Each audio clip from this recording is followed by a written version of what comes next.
នីតិព្រេងនិទានខ្មែររឿងសត្វស្ទាំងនិងមិត្តសម្លាញ់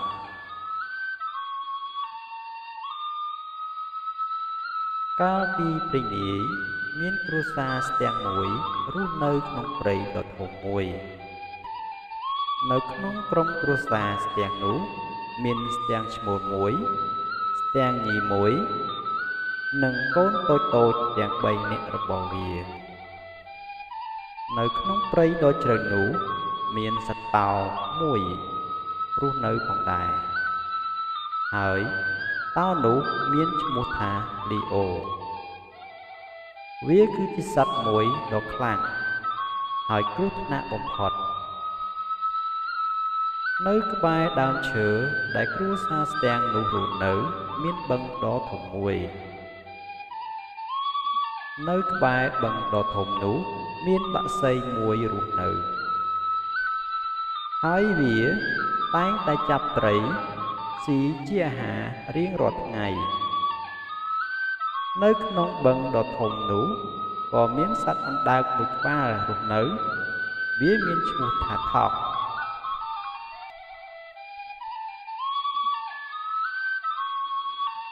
ថ្ងៃមួយពេលដែលស្ទាំងញីកំពុងតែបញ្ចុកដង្កូវដល់កូនរបស់វាស្ទាំងញីក៏បាននិយាយទៅកាន់ស្ទាំងឈ្មោះថាបងពួកយើងគួរតែស្វែងរកមិត្តភក្តិខ្លះហើយពីព្រោះនៅទីនេះយើងហាក់បីដូចជាឯកោណាស់មានសុទ្ធតែដើមឈើទាំងអស់នឹងពេលនោះស្ទាំងឈ្មោលកំពុងតែរវល់អានកាសែតវាក៏បានដាក់វ៉ែនតាចុះហើយងើបក្បាលឡើងរួចក៏និយាយទៅកាន់ស្ទាំងញីថាតើយើងអាចចងមិត្តភក្តិជាមួយនរណាបានស្ទាំងញីក៏បានឆ្លើយឡើងថាហេតុអីក៏ថាមិនបាននៅទីនេះមានបក្សីស៊ីត្រីជាអាហារដែលរស់នៅត្រើយម្ខាងទៀតនៃបឹងនេះនិងមានសត្វតោដែលរស់នៅក្នុងព្រៃដ៏ជ្រៅព្រមទាំងមានសត្វអណ្ដើកដែលរស់នៅក្នុងបឹងដ៏ជ្រៅនេះផងដែរ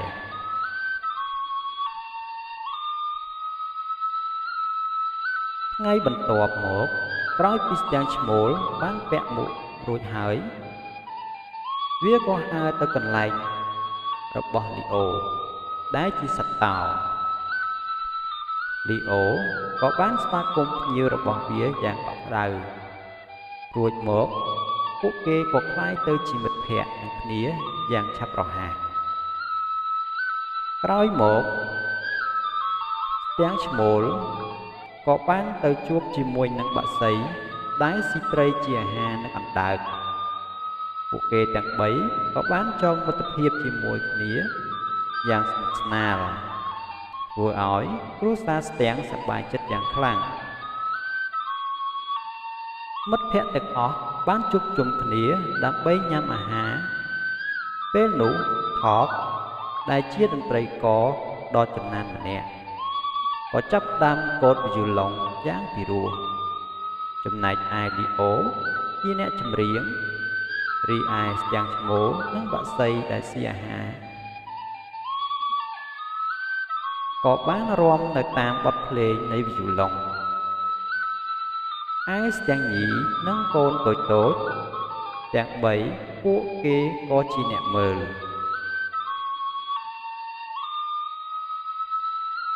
ថ្ងៃមួយមានព្រានព្រៃ3នាក់បានទៅបរបាញ់សត្វក្នុងព្រៃនោះពួកគេបានស្វែងរកសត្វដើម្បីបាញ់លេងពេញមួយថ្ងៃ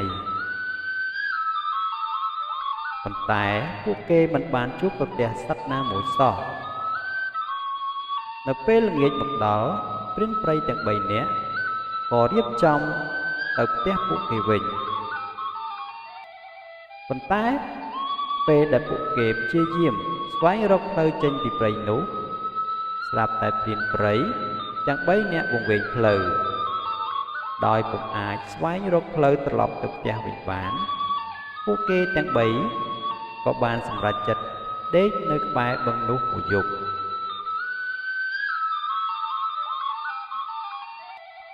ឥឡូវនេះព្រានទាំង3នាក់បានសម្រេចចិត្តថានឹងសម្រាកនៅក្រោមដើមឈើដែលជាជម្រករបស់គ្រួសារស្ទាំងពេលព្រៃទាំង3នាក់បាននិយាយថាណែពួកយើងស្នាក់នៅទីនេះហើយយប់នេះហើយចាំមើលតើយើងអាចរកអ្វីបាននៅព្រឹកស្អែកនិយាយដូច្នោះហើយពួកគេក៏បានកាច់ស្លឹកឈើមកក្រោកក្រាលដេកនៅទីនោះទៅជួនជាពេលនោះគឺជារដូវរងាព្រានព្រៃទាំង3នាក់នោះរងាយ៉ាងខ្លាំង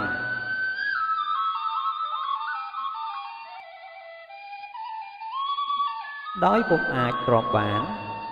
នៅទីបំផុតព្រានទាំង3ក៏ក្រោកឡើងប្រមូលស្លឹកឈើនិងមែកឈើស្ងួតយកមកបង្កាត់ភ្លើងនៅពីក្រោមដើមឈើនោះទៅប្រពេចនោះផ្សែងក៏ហុយទ្រលោមឡើងទៅលើមេឃធ្វើឲ្យគ្រួសារស្ទាំងភ្ញាក់ពីដំណេកកូនរបស់ស្ទាំងចាប់ដើមឈូកផ្សែងរួចក៏ស្រែកយំឮយ៉ាងខ្លាំងស្ទាំងឈ្មោលនិងស្ទាំងញីជាយាមលួងកូនរបស់ពួកគេកុំឲ្យយំជៀសវាងកុំឲ្យព្រានព្រៃដឹងថាមានគ្រួសារស្ទាំងរស់នៅទីនេះខ្លាចពួកគេធ្វើអំពើអាក្រក់ប៉ុន្តែវាជាការឥតប្រយោជន៍ព្រោះពួកគេមិនអាចលួងលោមកូនឲ្យឈប់យំបានទាល់តែសោះ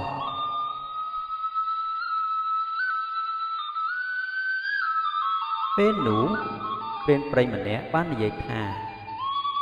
តើមានឮសូរសំឡេងអ្វីទេ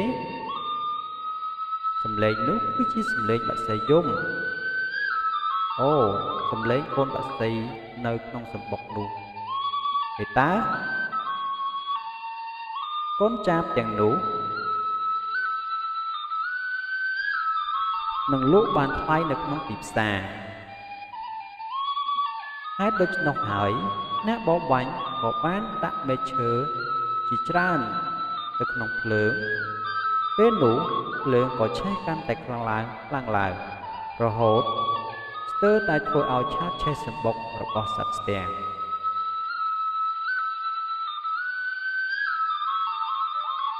ពេលនោះ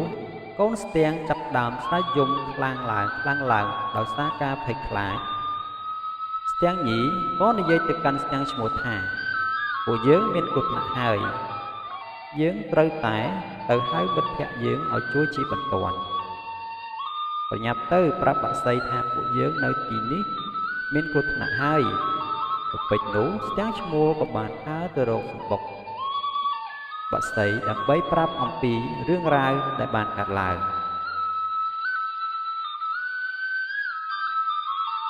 បក្សីបាននិយាយថាកុំព្រួយអីសម្លាញ់ខ្ញុំនឹងជួយឯងមិនបង្អង់យូរមិត្តសម្លាញ់ទាំងពីរនាក់ក៏បានហើរត្រឡប់ទៅសម្បុករបស់គ្រួសារស្ទាំងវិញ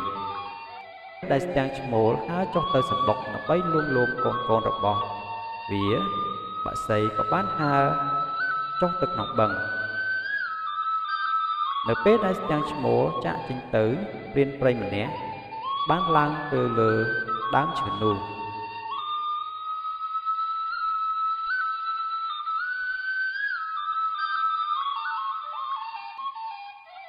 គ្រាន់តែជាអ្នកបរបាញ់ឡើងទៅដល់ជិតសម្បុករបស់ស្ទាំងភ្លាមបក្សី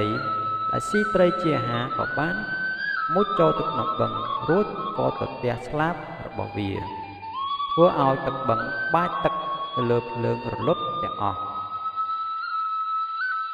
ពេលនោះព្រានព្រៃក៏បានចុះមកដីវិញហើយបរោះទាំង3នាក់នោះក៏បានបង្កាត់ភ្លើងឡើងវិញម្ដងទៀត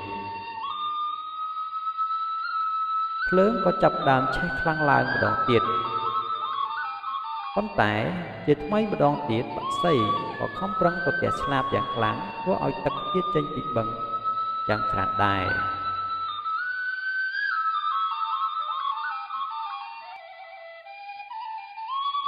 ដោយមិនសុខចិត្តចុះចាញ់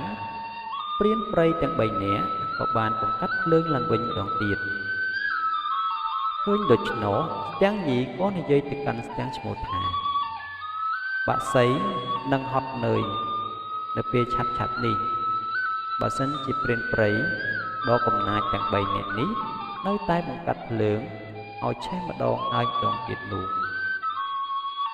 សូមបងឆាប់ទៅប្រាប់អណ្ដើកឲ្យមកជួយយើងភ្លាមទៅដូច្នោះស្ទាំងឈ្មោលក៏ប្រាប់ឲ្យបាក់សីឈប់សម្រាកខ្លួនក៏បានទៅហៅអណ្ដើកឲ្យមកមាត់ច្រាំង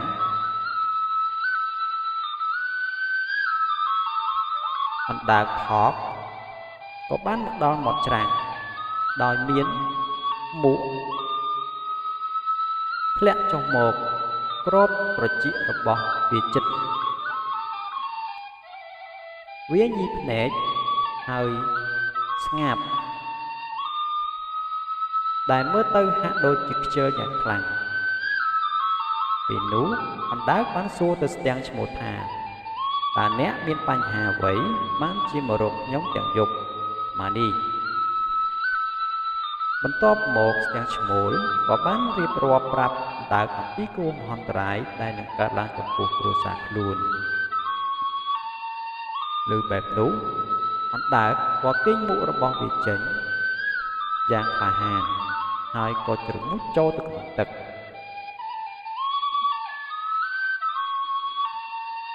រំពេចនោះអណ្ដើកមកដល់ដោយយកដីឥដ្ឋស្តើមមួយដុំធំដើម្បីពន្លត់ភ្លើង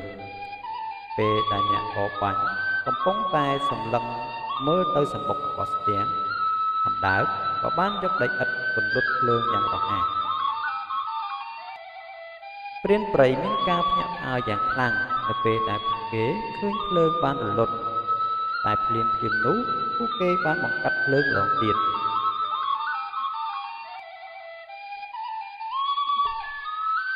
ដងនេះពេលដែលអណ្ដើកកំពុងតែបោះដីឥដ្ឋចូលទៅក្នុងភ្លើងព្រានព្រៃក៏បានឃើញវាហើយពួកគេក៏ស្រែកឡើងថាហេតុអីក៏យើងខ្វល់ខ្វាយពីកូនស្ទាំងនោះធ្វើអ្វីចូលយើងទៅសម្លាប់អណ្ដើកនោះទៅហើយយកវាចាប់អិនសម្រាប់អាហារពេលព្រឹករបស់យើងពេលឮព្រានព្រៃនិយាយបែបនោះអណ្ដើកក៏ជ្រមុជចូលទៅក្នុងទឹកក៏ប៉ុន្តែព្រានព្រៃនោះបានដោះខោអាវហើយបំរុងលោតចូលក្នុងទឹកដើម្បីតាមចាប់អណ្ដើកពេលឃើញអណ្ដើកស្ថិតនៅក្នុងគ្រោះថ្នាក់បែបនោះស្ទាំងក៏បានហើរទៅរកតាវលីអូដើម្បីប្រាប់រឿងរ៉ាវទាំងឡាយ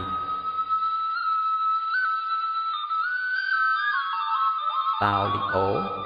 ក៏បាននិយាយថាខ្ញុំនឹងទៅដល់ឥឡូវនោះភ្លាម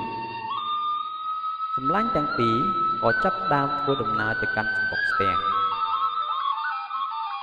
នៅពេលដែលពួកគេមកដល់ក្បែរបឹងលីអូក៏ឃើញបរិសុទ្ធទាំង3នាក់កំពុងព្យាយាមចាប់អណ្ដើករំពេចនោះលីអូបានបញ្ចេញសម្រែកយ៉ាងខ្លាំងពេលដែលព្រានព្រៃទាំង3បានឮសំឡេងក្រហមរបស់តោពួកគេស្រែកយំដោយភ័យខ្លាចថាពួកយើងនឹងស្លាប់ឥឡូវនេះពួកយើងនឹងស្លាប់ឥឡូវនេះរួចមកពួកគេក៏បានរត់ទៅយ៉ាងឆ្ងាយ